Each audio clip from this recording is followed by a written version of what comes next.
So in the work of soul observance, it's very interesting to look at how we leave clues for ourselves and some of other people in our soul groups and others through the art that we do, or the poetry, or the architecture, or other creations after we have had the original lifetimes way long ago, where we had very important things to bring back to this lifetime to find, and even little greeting cards we left for each other to find something where we work together on important things as well. So let me go to the beginning. When I was writing the movie Hathor, there was important information about my lifetime as Hathor with Horus the Elder that I wrote about. One thing I had trouble finding was in the initiation temples proof of, really concrete proof of spaceship building. Now, where I ended up finding this, ironically, was predating it by 50,000 years in the Mesopotamian information of Inanna and Dumuzi in the time of the beginning of civilization on Earth. So in the tablets that I found there is a whole story about how spacecraft came up out of a tree. And a tree back then symbolized a new concept or idea. We spoke about this in trees, different concepts and ideas they had for their society. So behold, we had a tree coming out of the spaceship. Now, in the knowledge of good and evil in the garden, you have a tree and you have that in the brain, ideas. Some are benevolent, some are not benevolent. So what happened with the spaceship they built in Mesopotamia, there was atomic war, there was great death and destruction. And there were no more for 50,000 years, and then reincarnated back in the time of Hathor and Horus the Elder, Ptah, Bast, Anubis, and all the other great original Egyptian famous big gods that we had. We're now only between 40 and 60 feet tall, whereas in Dumuzi's time, they were 100 to 150 feet tall, and had a huge initiation technology. The temples were really, like I said, about technology that they were building for their society. So there's a story that's glorious about this big sphere. There was a huge egg, and you can imagine the great size it would have had. People 150 feet tall. And, there was a whole language that was kinesthetic and visual that was described on these tablets. And that story is there on the Nibiru, from Nibiru to Ascension, post on the Starlight State blog, original main blog.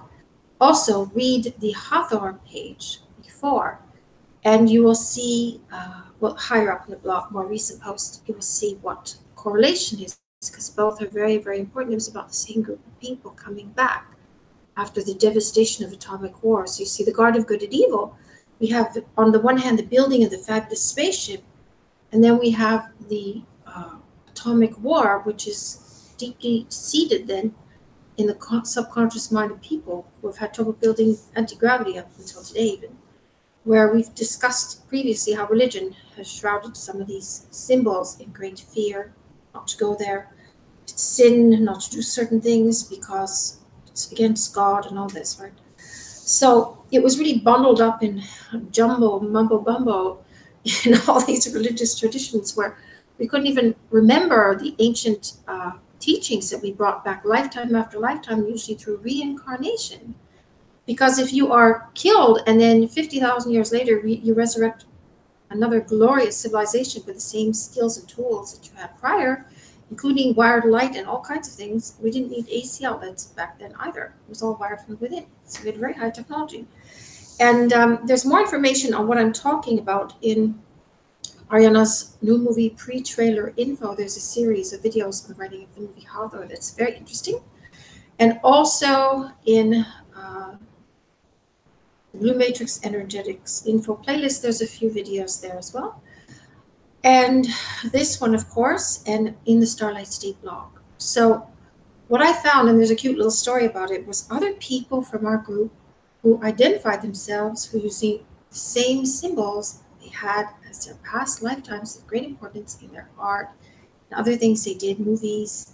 And there's a story of how the soul observance mechanism works to find each other, to get back very important information that we have in order to decode the old stories and build these technologies that we had that are very important for us to find. We're so desperately trying to remember, but yet there's things like religion and a different society that doesn't have the same road marks. Back then we had temples filled with beautiful symbols and stories about everything we did. It was like compressed superstring theory all over it. It had instructions for everything we did. And because we were great and awakened beings back then. So we carried this information. And now we have a much different society. It's more difficult to remember those things. When we do, it is a miraculous feat par excellence of success. And I hope you enjoy this story and find your ancient symbols too that you brought back to remember, whether you were part of a great community that will identify when it was in the time period, or your contribution, or whatever it was. We all have them. So enjoy the work and continue on. Oh, and yes, there will be movies, the Hathor movie, Nibiru movie, and the movie Angel that deals with topics of Mesopotamian goddess Mason, builder, as well as the story of the Nibiru people that came to Earth, us, and of course Hathor, and of course the Elder, at the beginning of the Stargate of Success teaching that I have honed and updated for this timeline for the Matrix Energetic people who study with me at the event and online on the Blue Matrix Energetics Info YouTube channel and on the Starlight State information and other information online. Thank you very much.